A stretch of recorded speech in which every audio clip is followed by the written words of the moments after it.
Halo guys, kembali lagi bersama Benix. Kita baru aja dapat kiriman video segar nih. Ini tentang presiden kesayangan kita semua, yaitu Presiden Prabowo. Nah teman-teman tahu ya, kemarin itu beliau baru saja mengundang 7 media nasional untuk diundang bertemu interview bebas tanpa sensor bersama Presiden Prabowo. Tentu udah tahu ya, media-media besar yang diundang itu ya media yang dianggap netral. Jadi dari situ udah tahu ya kalau media-media yang anjing peliharaannya George Soros itu tidak diundang ya. Media-media iblis, setan gak diundang. Nah ketika gue dikirim video ini jujur gue belum lihat. Tapi sama tim udah dipotong-potong, katanya interviewnya sampai 3 jam. Dan yang kita ambil ini bagian yang berhubungan dengan bidang ekonominya. So kalau lu penasaran gimana sih videonya, gimana sih jawabannya, gimana sih hasil interview Presiden Prabowo bersama 7 media nasional yang bukan anjing peliharaan George Soros. Tunggu apa lagi, jangan di skip videonya. Let's check this out.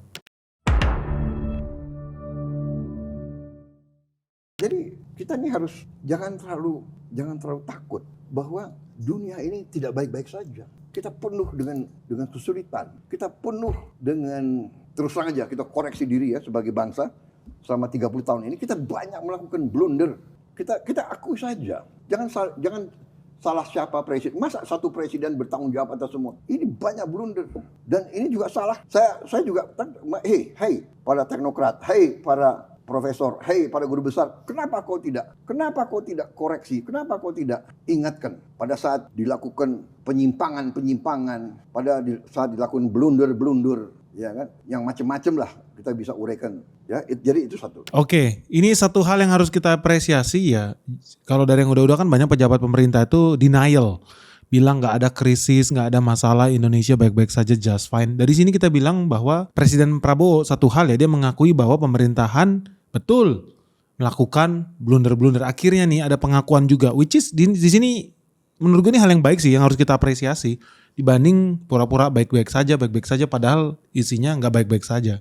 Jadi ini gue sangat mengapresiasi yang dilakukan, yang dikatakan oleh Presiden Prabowo. Dan betul juga, gue setuju kalau bilang bahwa jangan takut. Memang dunia ini, the world is in crisis. Dunia ini sedang tidak baik-baik saja, tapi memang kita harus optimis, kita harus fight, itu betul. Dan satu yang jadi pertanyaan tadi terkait kenapa guru-guru besar itu banyak yang diam-diam saja, aristokrat, para akademisi dan lain sebagainya. Menurut gue sih mereka udah banyak kasih komentar ya, tapi sepertinya yang gak didengar. Menurut gue sih banyak dari mereka yang udah bicara lah. Jangan kan itulah, udah dari bertahun-tahun lalu lah ada dewan guru besar di sebuah universitas tertentu, bahkan sampai yang demo bilang bahwa ini nggak benar, ini melanggar konstitusi, ini melanggar hukum dan lain sebagainya, ini melanggar etika. Sebetulnya dunia akademisi menurut gue salah satu yang paling aktif. Ini bukan kita ngomongin mahasiswa demo bayaran, bukan. Ini kita ngomongin aristokrat ya, yang betulan aristokrat memberikan pandangannya, gagasannya, dan mereka sampai berdemo di kampus masing-masing. Ya gue sih gak setuju kalau dibilang mereka diem-diem aja. Yang banyak yang ada dan yang gue tahu pun mereka memang bersuara. Cuman ya mereka belum didengar atau tidak didengar. Dan memang betul juga, gak mesti pun semuanya didengarin. Ini negara demokrasi, tapi kalau yang satu bilang A, yang satu bilang B, kampus ini bilang C, profesor ini bilang D, semua yang mau didengerin ya kacau, ya hancur. Harus berani ambil satu keputusan mana yang harus kita jalankan demi kebaikan bangsa gitu. Ya karena kalau dengerin semuanya juga menurut gue gak bener sih. Cuman dari yang gue tahu kalau dibilang seandainya aristokrat, akademisi segala macam kok tidak mengingatkan. Setahu saya mereka sudah mengingatkan. Next. Nah kedua masalah Trump ya. Nah, masalah Trump ini kita harus lihat nanti. Mungkin kita akan mengalami dampak yang berat mungkin. Terutama yang bisa kena adalah industri tekstil, sepatu, garment, dan furniture. Ya ini berat karena ini padat karya. Tapi kita akan cari jalan keluar. Kita harus berani mencari pasar baru. Kita ini terlalu manja juga sih. Ya, kita tuh selama ini tertarik oleh ekonomi Amerika, benar. Karena ini kan sistem ekonomi yang Amerika ajarkan kepada kita kan, iya kan? Free market, benar nggak? Globalization, iya kan? There are no borders. Mereka ajarkan kepada kita. Kita murid yang setia, iya kan? We follow what they teach us all the time. The 60s, the 70s, the 80s, the 90s, 98, 99 kita ikut IMF. Paling setia, paling loyal. Sekarang kita harus bangun, kita harus dewasa. Dan tidak hanya kita, Eropa, negara ASEAN, semua Australia, semua. Oh, kalau begitu sekarang situasi berubah. Dan memang benar situasi berubah. Dan itu yang saya sudah ingatkan. Bertahun-tahun saya ingatkan. Tolong buka rekam digital saya, rekam jejak saya. Saya udah ingatkan.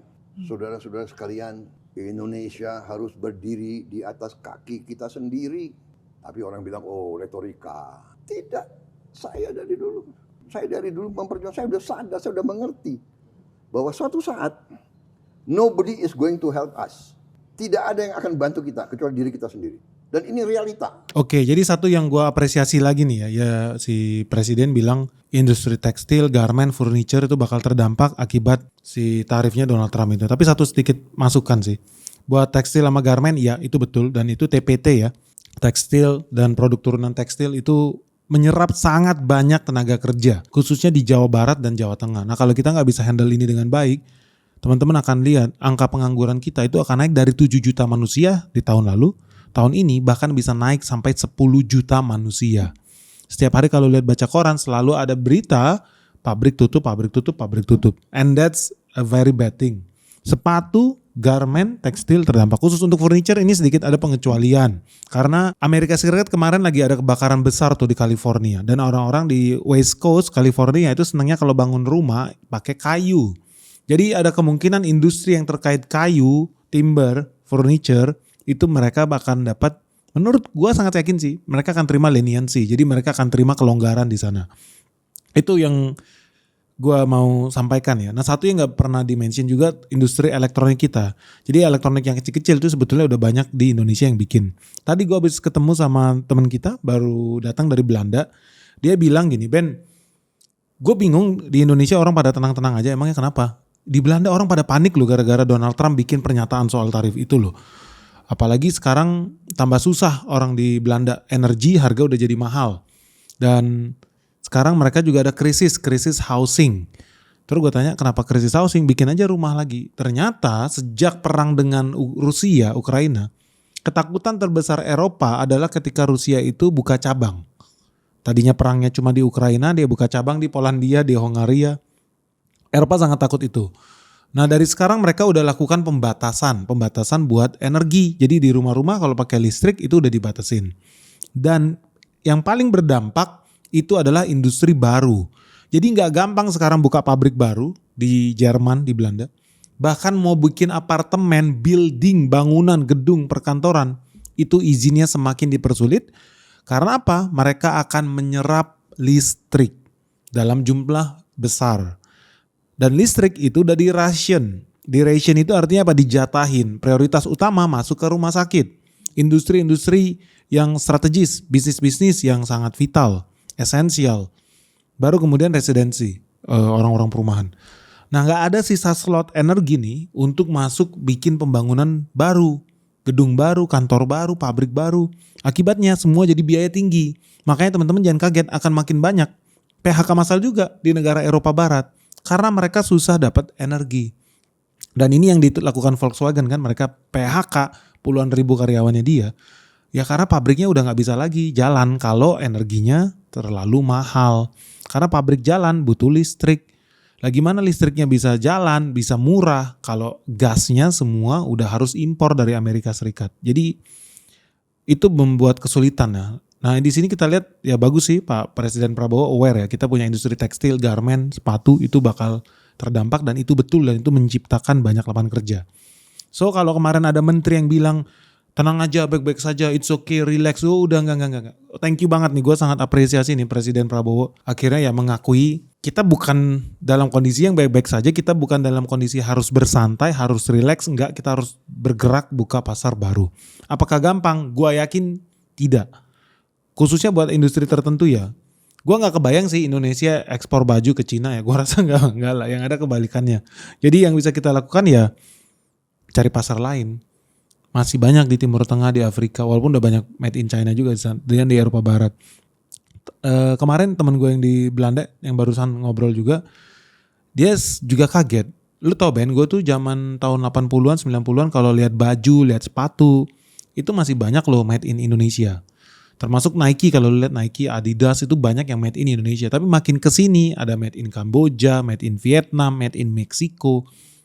Yang dari Indonesia itu makin sedikit, makin sedikit, makin sedikit. Dan itu realita.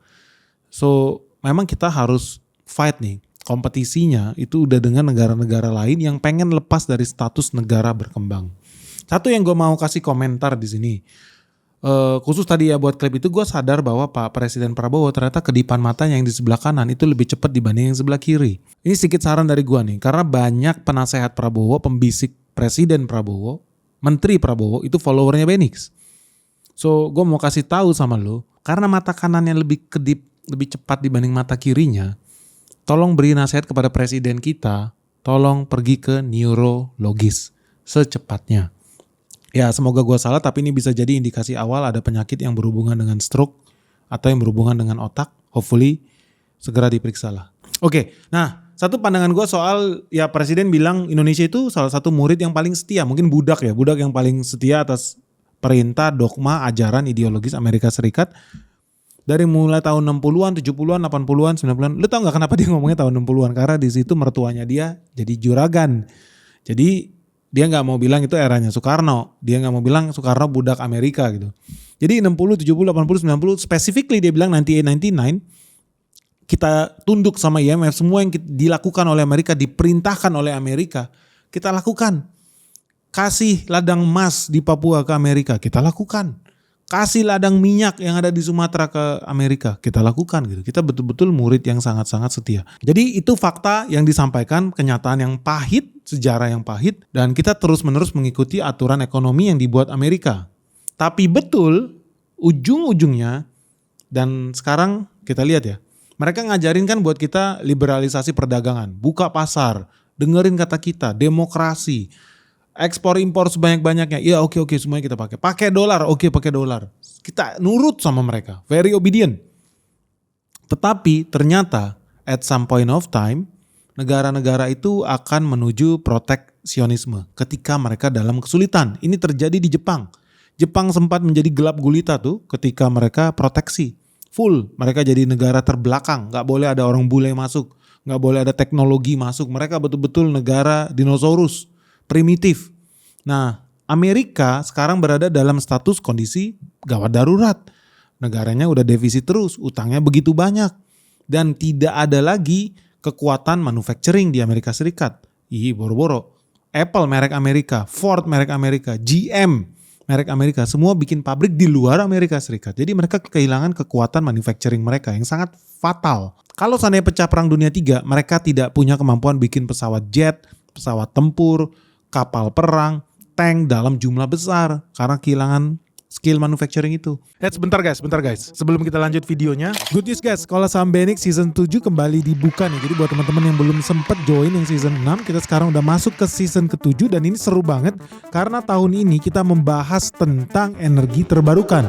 So teman-teman tahu nggak, orang kalau ngomong energi di Indonesia ini cuma ada batu bara atau minyak bumi. Tetapi sekarang kita udah masuk ke era di mana saham-saham perusahaan yang prospek itu justru datang bukan dari batu bara lagi, tapi dari energi terbarukan. Dan banyak loh sebetulnya energi terbarukan. Ada lu ngomong minyak sawit, ada namanya gas bumi, ada namanya tenaga surya dari matahari, termasuk tenaga air.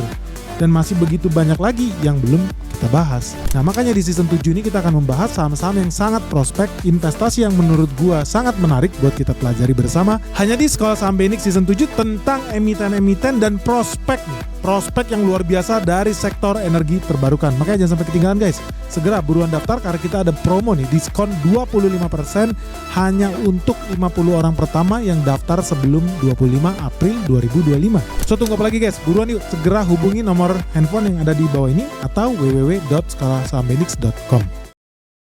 Jadi kita sudah tiba nih di pintu gerbang di mana setiap negara akan mementingkan kepentingannya masing-masing.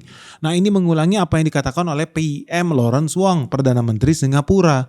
Bahwa apa, kita masuk di era di mana negara-negara ini makin berpikir, makin egois, makin arbitrary, dan makin berbahaya. So yang dibilang Pak Presiden Prabowo di sini specifically, ya gue setuju. Semua negara mementingkan kepentingannya masing-masing. Suka gak suka, lu benci segimanapun sama Donald Trump. Tapi satu hal positif yang kita harus akui. Dia berusaha untuk membela kepentingan bangsa dan negara Amerika Serikat. Pejabat kita gimana? Sah nggak Donald Trump bikin huru-hara, teror sana teror sini? Sah kalau rakyatnya tambah kaya raya? Sekarang kita berada di posisi di mana apakah pemimpin kita bisa lakukan hal yang sama, membela kita, bangsa dan negara kita? Terserah gue mau dibilangin jahat sama Uni Eropa, terserah mau dibilangin jahat sama China. Ini kepentingan bangsa. Bebas, lu mau bully gue banyak, lu lihat orang-orang bully Donald Trump ya mungkin ada di Twitter lah, Instagram lah. Tapi yang dilakukan Donald Trump, menurut dia ya dia membela kepentingan bangsa negaranya. Apakah itu endingnya bagus atau buruk? We'll see, karena ini bukan yang pertama kalinya perang dagang diluncurkan oleh Amerika Serikat. Dulu pernah di tahun 1930. Tapi itu bahasan next time. Lanjut. Tapi satu hal yang saya ingin sampaikan. Amerika sebenarnya punya hak. Karena dia ingin membela Kepentingan nasional. kepentingan nasional dia. Ya kan? Bayangkan negara-negara lain punya surplus 300 miliar dolar, 200 miliar dolar, 100 miliar dolar, ya kan? Benar nggak? Ya dibenarkan oleh WTO juga. Iya kan? Kita ini termasuk surplus yang Kecil. tidak terlalu besar, 18 miliar dolar. 17 Ya, kemarin, ya. tapi maksud saya juga ya pengusaha-pengusaha kita juga harus istilahnya punya long term planning, ya, dan tidak tergantung kepada satu pasar yang enak, ya kan? Iya kan? Iya, iya. Kita harus berani. Kenapa kita tidak ke Afrika? Diversifikasi Afrika itu the new emerging market of the world. Afrika loh. Jumlah penduduknya besar, resourcesnya banyak, ya kan? Kebutuhannya banyak. Ada pengusaha-pengusaha kita yang berani ke Afrika, ya kan? Salim Group, dia di mana-mana di Afrika itu. Mereka sekarang hobinya makan Indomie. Dan mereka kira Indomie itu makanan mereka itu. Kayak spaghetti, jatuhnya mengganti spaghetti. Ada di Nigeria, di Ethiopia, Turki, Tanzania. di Mesir. Jadi kita we have to look for new market, benar nggak? Yang kita concern hanya memang apa itu garment, sepatu, ya kan? Itu yang dua concern. Tapi, nah ini bagian ya. Makanya masalahnya adalah kita harus berani dan saya bertekad untuk mengurangi kemiskinan.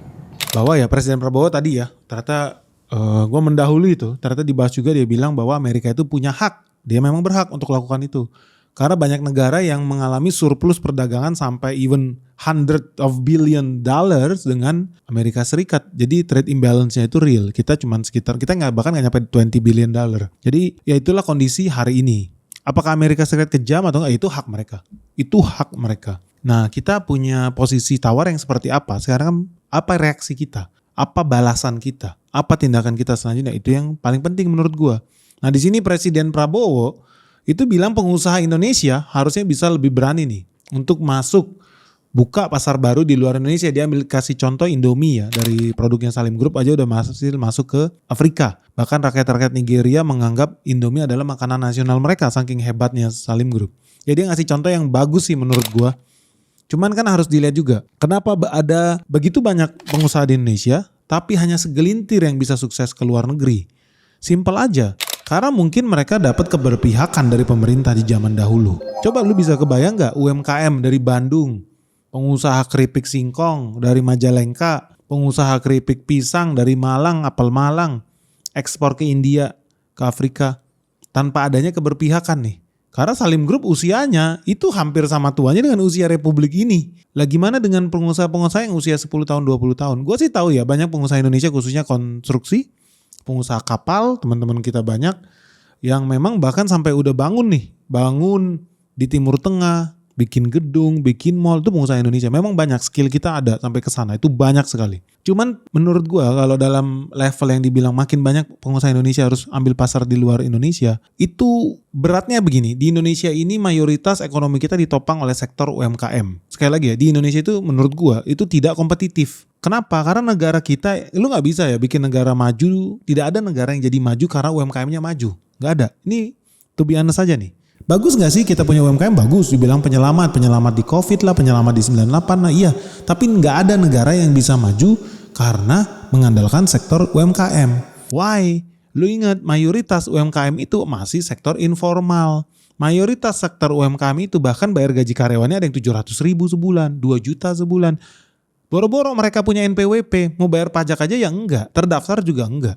Jadi semakin banyak UMKM kita di Indonesia, inilah jadi masalah lagi, tax ratio kita itu nggak bakal naik. Pendapatan negara tidak bakal naik. Karena itu semua adalah ekonomi gelap. Shadow ekonomi, suka nggak suka. Even Om Z tukang somai itu yang di depan kantor kita, gua tahu tuh lebih dari 800 juta sebulan. Gua sangat yakin dia tidak bayar pajak. Apa yang begitu-begitu kita mau pelihara terus? Padahal yang dia jual somai itu bahan bakunya tepung terigu, kita impor dari Ukraina. Kita impor dari Cina, kita impor dari Amerika. Semakin banyak orang yang dagang, suka nggak suka nih lu ya. Ya mereka memperdagangkan barang-barang yang kita beli dengan US dollar. Artinya semakin banyak orang pakai dolar menjual rupiah. Rupiah kan semakin anjlok. Lu suka gak suka lu makan tempe goreng pinggir jalan. Bahan bakunya impor. Tempenya kacang kedelai lu impor dari Amerika. Tepungnya lu impor dari Cina atau Ukraina. Atau Australia. Lu makan tahu. Lu merasa lu nasionalis. Lu lupa tahu itu bahan bakunya dari kacang kedelai juga. Jadi lu makan martabak. Oke deh kalau gitu gue mau nasionalis. Lu makan martabak. Martabak lu dari mana bro? Martabak lu ya jadi tepung terigu juga. Oke pak, kalau gitu saya gak makan martabak manis. Saya UMKM, kita dagangnya martabak telur. Lu makan martabak telur. Telur lu tuh dapat dari ayam. Lu tahu Indonesia ini importir jagung sampai detik ini. Karena gak ada ayam makan daging sapi ya guys. Kemahalan. Ayam itu makannya makan jagung nih. Pakan ternak. Jadi lu makan produk impor guys. Itu realitanya. Nah UMKM kita itu yang selama ini menjadi shadow ekonomi ini, apa iya bisa bersaing sampai ke luar negeri?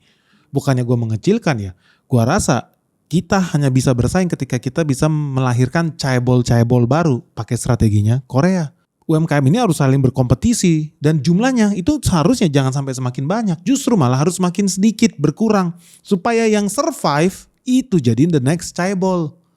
Ya dong, sampai detik ini lu pasti tahu Samsung, lu tahu LG, lu tahu Hyundai, Kia dan lain sebagainya. Terus negara lain taunya Indonesia apa? Coba lu bayangin. Cuman Indomie yang lolos. Tapi itu pun ya lu tahu dia orang di Indonesia. Terus yang lain gimana? Gak ada punya kesempatan. Nah disinilah negara menurut gua nih kalau memang serius ya negara harus kasih kemudahan, bantu. Tapi kan ujung-ujungnya lembaga pembiayaan ekspor Indonesia aja kena korupsi. Ya kalau enggak ya UMKM itu jujur aja nih bakal sangat-sangat sulit untuk bisa berkompetisi sampai ke market yang ada di luar negeri. Makanya gue sangat bingung ya. Indonesia katanya sangat mesra dengan Belanda. Tapi ketika kita ke Belanda, pisangnya, nanasnya, jambunya, alpukatnya yang harganya bisa sampai 10 kali lipat lebih mahal, asalnya bukan dari Indonesia. Asalnya ada yang dari Afrika, ada yang dari Amerika, yang udah tentu gue yakin Indonesia bisa bikin dengan harga yang jauh lebih murah. Tapi kenapa bukan kita yang dipakai ya? Ya kemungkinan karena UMKM kita itu tidak dibawa sampai ke sana. Ada satu hal yang menurut gue sangat-sangat menyedihkan guys. Gue kesel banget. Gue waktu itu diundang untuk ikut sebuah acara kementerian di Jawa Tengah yang tujuannya adalah ekspor mokaf, tepung mokaf. Lu tahu kan gue buka kebun di Kalimantan, kita ada nanam situ, singkong segala macem. Diundang ke sana buat ekspor mokaf ke Inggris. Diundanglah semua pemain petani singkong, industri tepung singkong ke sebuah kota di Jawa Tengah. Ngomong ayo berbusa-busa sampai 5 jam, kebanyakan seremonial yang gak penting, gak jelas. Terus ujung-ujungnya ketika disuruh ngomong atas perdagangan kita yang ada di Inggris, bilangnya apa? By the way, kita udah gak bisa ekspor lagi ya ke Inggris. Hah, kenapa? Karena kuotanya udah gak ada. Lah terus ngapain lu undang kita ke sini goblok gitu kan? Buang-buang waktu aja. Lebih gila lagi begitu kelar seminar, di depan itu ada orang bagi-bagi amplop putih isi 100.000. Idih, sedih banget gue. Jadi ini cuma proyek buang-buang anggaran. Gue capek-capek beli tiket dari Jakarta. Ada tim kita yang datang dari Kalimantan. Bahkan gue lihat ada petani yang diundang dari NTT. Naik beli tiket pesawat. Katanya acara ini akan memudahkan para petani, para pelaku usaha untuk ekspor ke Eropa. Datang ke sana dikasih 100.000.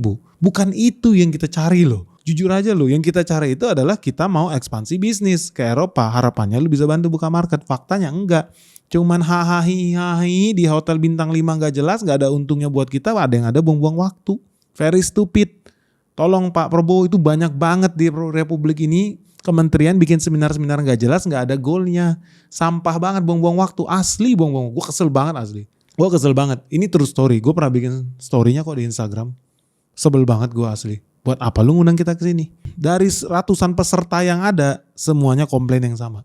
Karena mereka pakai tiket sendiri, bayar hotel sendiri untuk pergi ke Jawa Tengah ke seminar itu dan mereka dapatkan hasil nol besar. Sedih, tapi itu realita di Indonesia. Jadi sekali lagi ya, yang kita butuhkan adalah UMKM ini bukan cuma dijaga dan diperbanyak jumlahnya, no. Tapi mereka justru harus diperkecil supaya mereka bisa naik kelas nih ke pengusaha menengah atas. Akibatnya apa? Karyawan mereka terregister.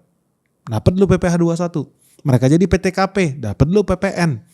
Negara dapat begitu banyak keuntungan kalau seandainya kita bisa bawa UMKM kita ini untuk naik kelas, naik level. Tapi kalau UMKM yang kecil-kecil ini dipelihara terus, negara sampai kapanpun gak bakal dapat apa-apa. Yang ada Indonesia jadinya kumpulan pengusaha kuliner doang gitu. Kanan kiri dagangnya produk impor. Fakta. So ya gue setuju, bagus ambil contoh Salim Group, tapi ambil contoh yang lain susah gue yakin. Salim Group bisa kenapa? Karena dia Indonesia. Tapi yang lain gimana? Tolonglah negara ikut turun, bantu. Satu yang menarik ya dari pengusaha, kita ngomong pengusaha luar negeri ketika mau ekspansi, contoh ya, Cina mau ikut tender di Indonesia. Itu negaranya sampai belain loh. Sampai duta besarnya bantuin loh. Atas perdagangannya juga belain loh. Kita ada perusahaan nih dari Cina mau ikut tender loh. Wih hebat banget. Ikut tender di Afrika. Itu sampai negara itu turun memfasilitasi. Kalau yang kita udah nih, gue jujur aja ya, ada pameran perdagangan di Belanda, di Rotterdam, di Amsterdam, di New York. Yang diundang apa sih? Buka booth ukuran 3x3, taruh keripik pisang di situ. Dagang keripik tempe, bawa air jahe. Apa ini coba? Nggak begitulah. Pakailah metode yang dilakukan Cina, gimana dia lakukan perdagangan senjata ke luar negeri, dia lakukan perdagangan bawa UMKM-nya ke luar negeri supaya bisa naik kelas. Yang mereka memang bawa itu dengan konsep yang bagus banget. Negara turun, bantuin, belain, sampai buat tendernya aja negaranya pasang badan. Dan dia akan kejar. Kenapa? Contoh, makanya lu jangan kaget. Cina menang tender buat kereta cepat dari Jakarta ke Bandung gitu. Itu kan bukti bahwa negara mereka turun loh, membela, membantu perusahaan lokalnya mereka buat bisa ekspansi ke luar negeri. Coba lu bayangin yang sama ya, gue sih gak kebayang ya. Misalkan orang Afrika Selatan, lu tahu Indonesia misalkan udah jago nih kita bangun apartemen atau bangun mall. Gue sih gak kebayang ya. Orang dari kementerian kita itu turun ke Afrika Selatan. Presentasikan kita punya perusahaan ini loh, bisa bikin mall loh, bisa bikin dermaga loh. Makanya gue salut lah sama pengusaha di Indonesia yang memang gak pernah dibelain sama negara, khususnya yang jarang makan duit APBN, tapi bisa survive, tapi bisa tumbuh besar. Sangat banyak perusahaan ya, salah satunya ya bank favorit lu semua, yang sangat tidak mengandalkan APBN. Banyak orang itu jadi orang kaya karena rampok duit APBN. Tapi ada pengusaha-pengusaha di Indonesia yang anti ambil duit APBN. Dia fight, betul-betul fight. Fight di dalam negeri dan fight di luar negeri. Makanya jangan heran kalau mereka bisa ekspansi sampai ke Italia. Dan berhasil di sana. Next. Kita mengerti bahwa mereka concerned bahwa ekonomi mereka tidak produktif. Dia masih kuasai teknologi, tapi di bidang lain, bidang mobil, mereka sudah bisa kalah jauh mungkin dengan Cina, elektronik, telepon, ya kan? Kita sekarang siapa yang pakai telepon buatan Amerika mungkin ya? Apple masih. Jadi ini nanti ada equilibrium baru ya. Saya sendiri juga sangat prihatin, tapi ya ini fakta yang dihadapi seluruh dunia. Hanya saya percaya tadi apa yang Alvito sampaikan, basic kita kuat, ya. Whatever happen, saya kira kita survive apa yang sudah pernah kita survive. Krisis-krisis berkali-kali, 68, 98, 2008, COVID ya kita hadapi dan kita bisa atasi. Tapi kuncinya kalau ada kerukunan. Jadi saya juga prihatin ya, mungkin saya juga mau dialog. Saya mau ketemu lah sama siapa. Mari kita bahas ya kan. Mungkin tidak usah di publik, tokoh-tokoh yang Indonesia gelap, Indonesia gelap. Maksudnya oke, kalau memang Indonesia gelap, mari kita kerja supaya Indonesia tidak gelap. Iya kan? Kok Indonesia gelap? Kabur aja deh. Kabur aja dulu deh, ya kan? Habis itu Jokowi salah, Prabowo goblok. Ini tidak mengatasi, iya kan? Seru juga nih presiden yang satu ini. Jokowi salah, Prabowo goblok. Luar biasa. Di situ kita bisa lihat memang jarang loh. Gue lihat ada presiden yang berani lakukan dan bahkan ngobrol gitu ya tentang hal-hal yang seperti itulah. Dan dia juga mengakui bahwa sebaiknya ya orang-orang yang ngomong Indonesia gelap apa segala macam itu, ini kayaknya dia lebih baik dibanding gue sih. Jujur Prabowo lebih baik dibanding gue ya. Kalau gue jadi presiden, gue nggak bakal lakukan hal yang sebaik Presiden Prabowo lakukan ya. Jadi di sini Prabowo bilang dunia sudah berubah, Amerika sudah kalah dalam banyak hal dengan China. Dan Indonesia bisa hadapi ini semua dengan satu kata kunci, yaitu kerukunan. Ya itu betul, karena kerukunan itu membawa negara menjadi stabil. Itu yang dilakukan di Cina. Jadi lu kalau demo-demo Tiananmen lu gua giles pakai tank. Lu harus satu suara, negara harus stabil, kita harus rukun. Itulah kerukunan gaya Cina. Kalau lu gak mau rukun, lu boleh tinggal di bawah tank kan gitu. Tapi yang di Indonesia kita harus lihat ya menurut gua, ya kerukunan itu penting. Tapi lebih penting lagi itu adalah trust. Bagaimana kita bangun trust dari rakyat. Yang kalau kita lihat sekarang, percuma pemerintah atau pejabat gue tadi mau ngomong bacot guys. Jadi gue bilang mau ngobrol soal betapa pentingnya kerukunan, berbuat baik dan lain sebagainya. Tapi orang udah gak punya trust. Itu bahaya. Kenapa orang gak punya trust? Karena sampai detik ini masalah terparah yang ada di Indonesia itu pemberantasan korupsinya itu nol besar. Sampai detik ini lu gak pernah lihat nih ada koruptor yang dihukum mati. Itu jadi masalah. Sampai detik ini lu lihat dari ujung kepala sampai ujung kaki di republik ini dan gak ada yang betul-betul serius memberantas korupsi. Nah ini menggerus kepercayaan ya rakyat. Jadi gimana kita bisa membicarakan kerukunan ketika tidak ada trust satu sama lain antara pengelola negara dengan rakyat yang dikelola. Gak ada trust. Terus gimana antara mereka bisa saling rukun? Yang dikelola dengan yang mengelola ini gak ada trust. Ya gimana bisa rukun? Sampai kapanpun gak bisa. Gue sangat yakin. Dan salah satu kata kunci bangun trust itu ya penegakan hukum. Seadil-adilnya. Jangan ada lagi penyelewengan. Pelanggaran hukum yang dibiarkan. Ini lagi-lagi bahasa yang menurut gue udah bosen juga sih ngomongnya. Ya sampai itu kita bisa lihat dilakukan, ya rakyat gak akan punya trust sih. Gue sangat yakin rakyat tidak akan punya trust bahwa Indonesia adalah negara hukum. Tidak. Next. Ya, baik. Jadi dengan pengalihan akan ada pelambatan.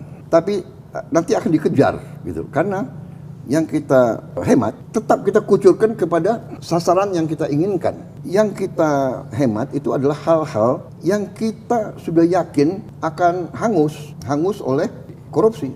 Kecil, menengah, dan besar. Dalam arti begini, perjalanan dinas ke luar negeri. Kalau yang perlu, harus.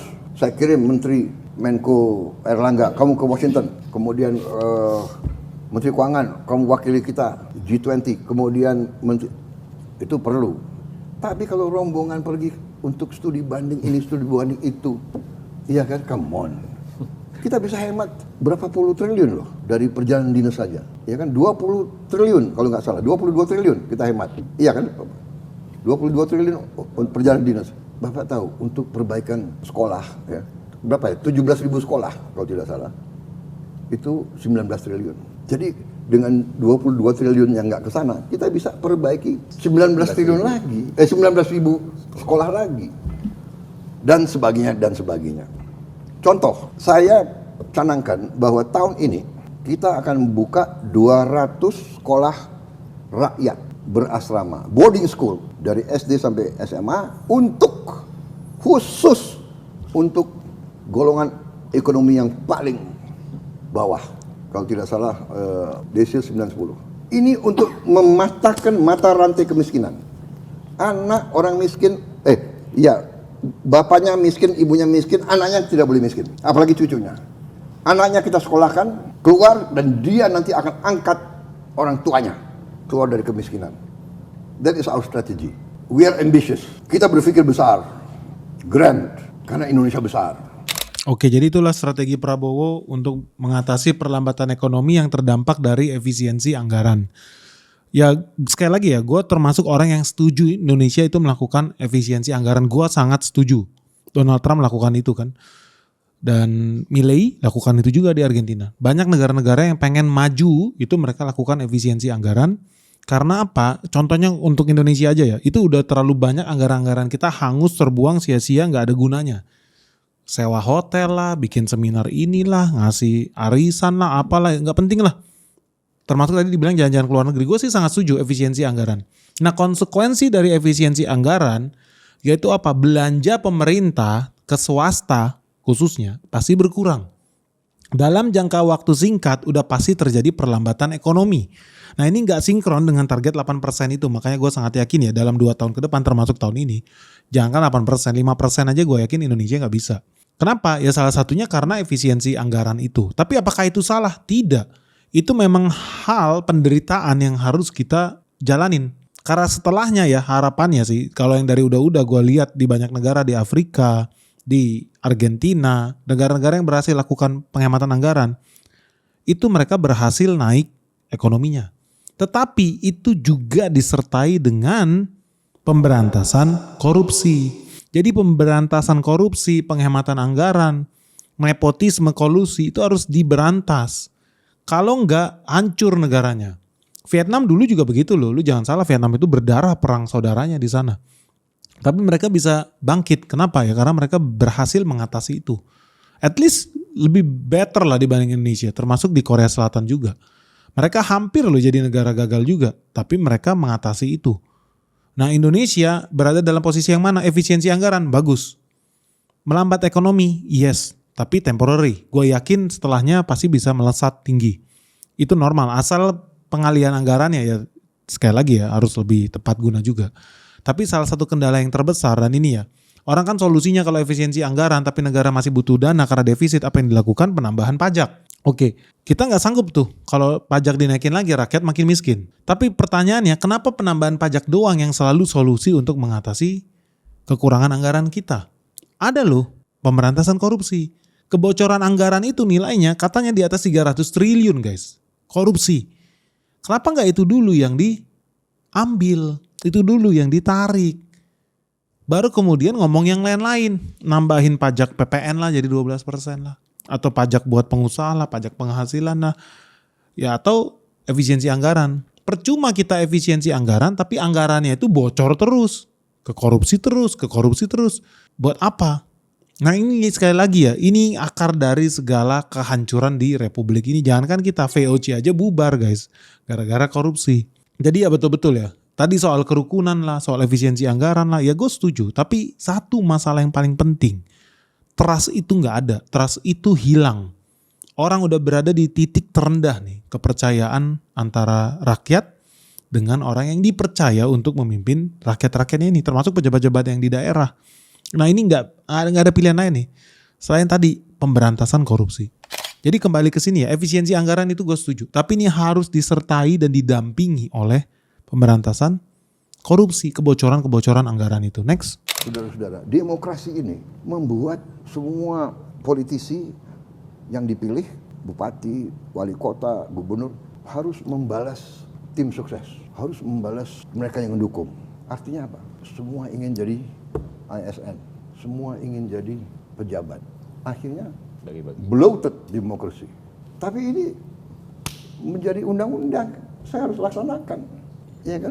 Nah sekarang saya bilang oke, kita harus terima sekian ratus ribu ASN, oke. Tapi ASN-nya itu harus benar, seleksinya harus benar, akademis, intelektual, fisik dan sebagainya, dan dia harus bersedia ditempatkan di mana saja.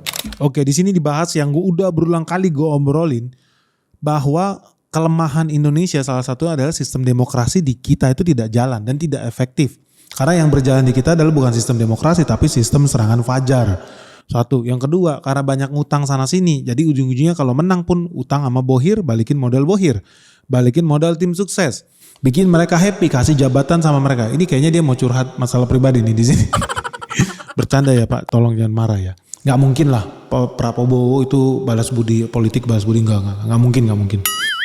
Jadi kelemahan demokrasi dari kacamata Prabowo di sini bahwa Indonesia belum cocok untuk mengadopsi sistem Amerika itu. Karena dari yang udah-udah justru negara-negara yang memakai sistem komunis seperti Cina dan Vietnam malah lebih maju dibanding kita. Lebih bersih dibandingkan kita. Ya salah satunya apa ya, lobby-lobby politik itu. Dengan sistem multipartai itu juga mengakibatkan multi korupsi. Nah suka nggak suka ya itu akan menciptakan korupsi ujung-ujungnya. Lobby-lobby.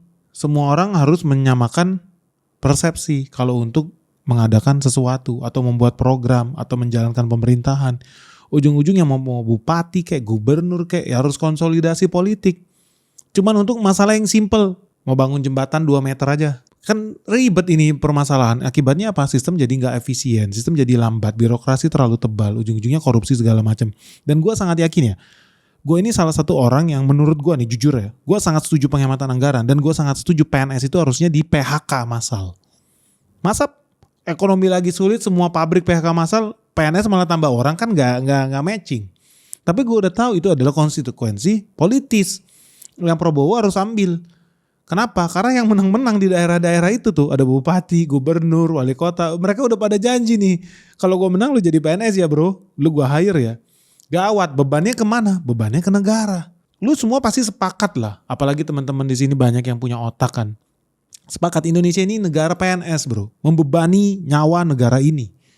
Bukan ditambah, gue setuju harusnya dikurangin. Dan gue yakin Pak Prabowo deep down in his heart, dia setuju sama yang gue bilang. Kita itu harusnya pangkas tuh PNS kita. Tidak efisien. Duit yang dikelola cuma berapa triliun sih negara ini?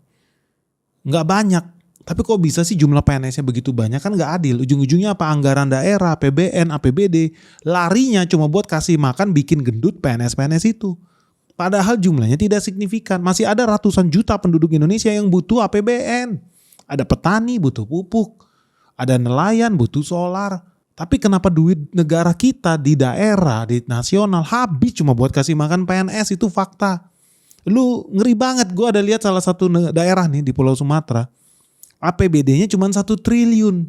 PAD-nya, penghasilan pendapatan asli daerahnya itu cuma 150 M. Artinya 850 miliar, 85%-nya sumbangan dari pusat. Yang gilanya lagi dari 1 triliun itu, yang pergi ke rakyat itu cuma 150 M. Dari 1 triliun cuma 150 M yang turun buat penduduk di sana. Sisanya 850 M habis buat operasional PNS. Kan gak adil dunia ini.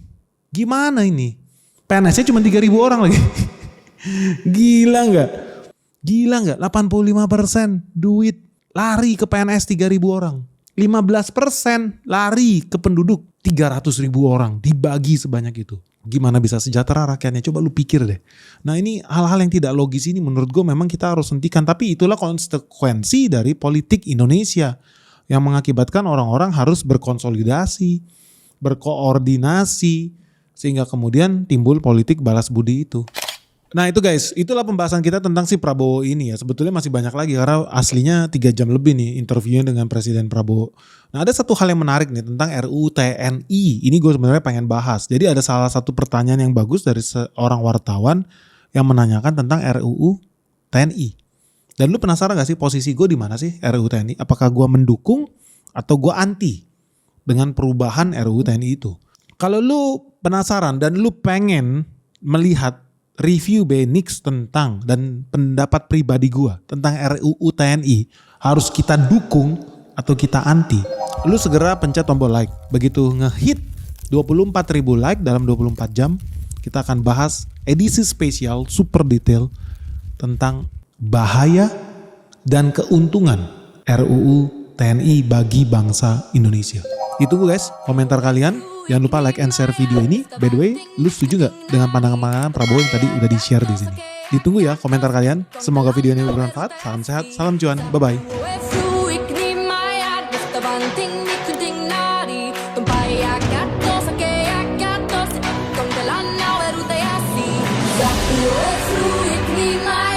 Banting, ikutin nari, tumpaya